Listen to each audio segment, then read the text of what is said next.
पिता की मौत के बाद बेटे ने अपनी माँ को वृद्धाश्रम में छोड़ दिया और कभी कभार उससे मिलने चला जाता था। एक दिन वृद्धाश्रम से फोन आया कि तुम्हारी माँ की तबीयत बहुत खराब है, एक बार आकर उनसे मिल लो। बेटा वृद्धाश्रम आया तो देखा कि माँ बहुत बीमार थी और शायद वो अपनी जिंदगी की आखिरी पड़ाव पर थी। बेटे ने पूछा, माँ मैं आपके लिए क्या कर सकता हूँ?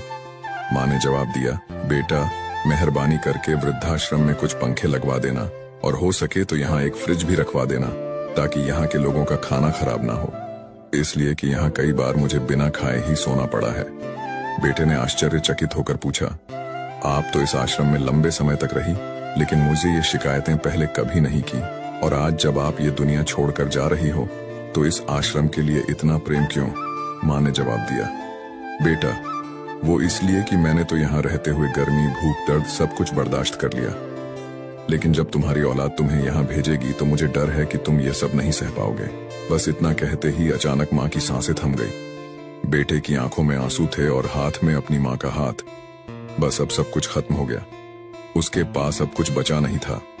जाते जाते ये 2 लाइन माँ के लिए बोलना चाहता हूँ, मेरी दुनिया में इतनी जो शोहरत है मेरी माँ की बदौलत है। ऐ ऊपर वाले और क्या देगा तू मेरे लिए, तो मेरी माँ ही मेरी सबसे बड़ी दौलत है। वीडियो को